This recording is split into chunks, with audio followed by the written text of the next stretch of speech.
Bonjour, donc on se retrouve aujourd'hui pour un nouveau tuto sur Ableton Live 9 et où il sera question du Glue Compressor. Alors, donc il se trouve ici, il ressemble à ça. Alors, qu'est-ce que c'est? C'est un compresseur à modélisation analogique, comme c'est indiqué dans la doc, basé sur, on va dire, le compresseur d'une célèbre table de mixage des années 80. J'aurais tendance à dire que c'est quasiment le même que l'on retrouve dans Reason, dans la console SSL. Dans son utilisation, bien évidemment, on peut l'utiliser sur des pistes individuelles, mais il est plutôt, on va dire, créé pour compresser un ensemble, un groupe par exemple, un drum rack, ou plutôt à être destiné à être utilisé sur le master. Je vais vous montrer donc un exemple, vous faire écouter l'exemple sans le compresseur. Là, ce que j'ai mis un compresseur sur le master, j'ai mis juste une rythmique avec une suite de notes d'un instrument pour que vous puissiez entendre la différence. Alors, sans le compresseur.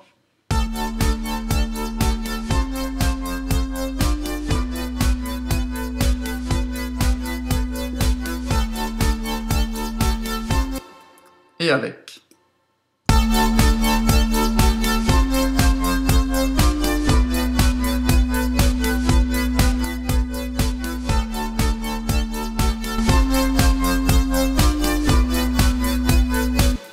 Effectivement, vous avez l'occasion de voir que c'est quand même un petit peu plus puissant.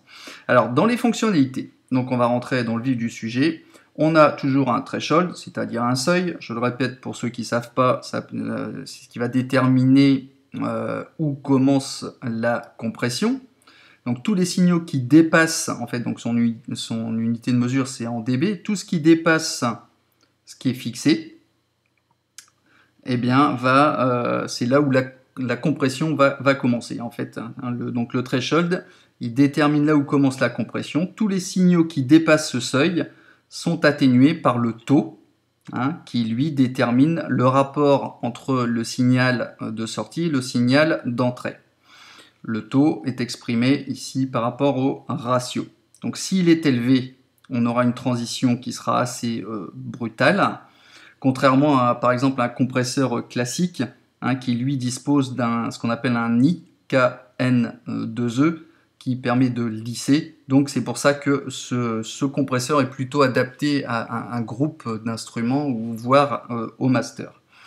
Au niveau de l'attaque, là, ça définit le temps nécessaire pour atteindre la compression maximale, une fois que le seuil est dépassé. Donc ça, c'est exprimé en millisecondes. Vous avez le release, lui, à l'inverse, donc lui, il va régler le temps nécessaire pour un retour à la normale. Une fois que le compresseur est retombé sous le seuil, lui, il est exprimé, lui, en secondes, par contre, attention. Vous voyez qu'ici, il y a un petit A. Alors ce A pour automatique, en fonction du signal entrant.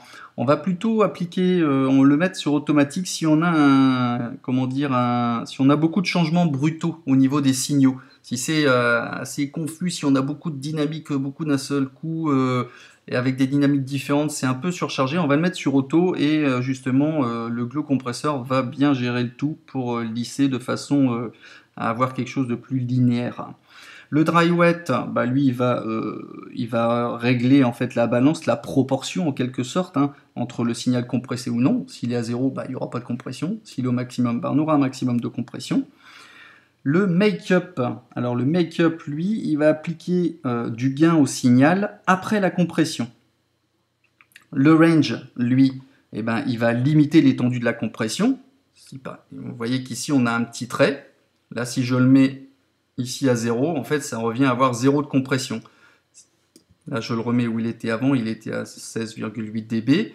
Si je le mets ici, mon aiguille ne dépassera jamais, si je le mets à 5 par exemple, hop, il dépassera jamais 5.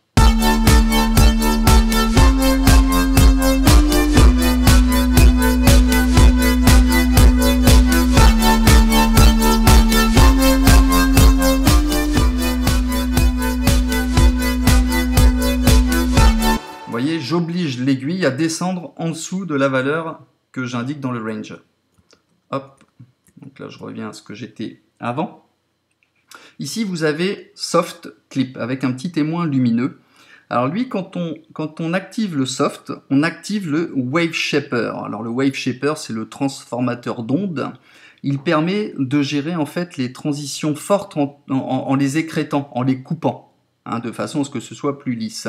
Donc attention, il ne fait pas office de, comme c'est indiqué dans la doc, hein, il ne fait pas office de limiteur, mais il aura plutôt tendance à dénaturer le son, à apporter un peu de distorsion. Au niveau de l'aiguille, bon bah là l'aiguille, bah, elle mesure tout simplement, elle montre simplement l'ampleur de la réduction du gain exprimé en dB.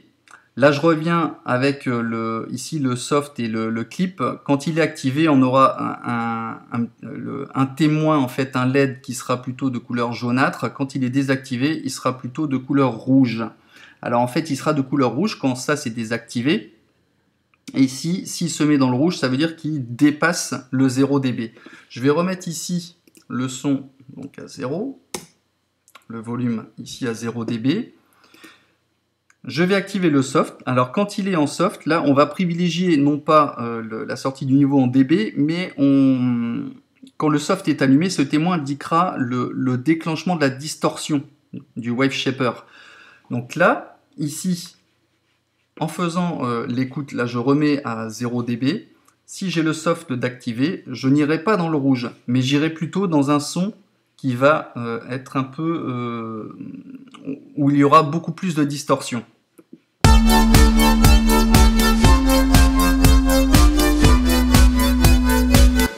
Vous voyez, donc j'ai un son... Alors, bien évidemment, là j'ai déjà des sons qui sont assez forts, vous n'entendrez pas forcément la différence sur cet exemple, mais vous voyez que le soft est activé, je suis à 0 dB, je ne dépasse pas, parce que je privilégie la distorsion. Si par contre je le désactive, là vous verrez qu'à la lecture, mon LED deviendra rouge et je dépasserai le 0 dB. Voilà, donc ça démontre bien ici, quand il est désactivé, ben je gère la limitation, le niveau de sortie à 0 dB. Si je l'active, hop, je remets ça à 0. Je ne vais pas dépasser, je privilégie le son qui est avec un peu plus de distorsion. Donc voilà, après ben sinon ici quand vous déroulez, on a comme d'habitude ben, le sidechain avec l'EQ, la pré-écoute, donc ça j'y reviens pas, j'y reviendrai peut-être en expliquant les nouveautés sur le compresseur, hein, je l'ai déjà fait, mais bon on fera une petite piqûre de rappel si vous le souhaitez. Donc voilà pour le Glue Compressor. Donc bon, bah, j'espère que vous trouverez ce tuto utile. Personnellement je l'ai essayé en 2-3 minutes, effectivement on arrive à des résultats qui sont assez sympas, hein. Je vous le faire écouter sans le compresseur, et avec le compresseur on a quand même une richesse sonore beaucoup plus importante.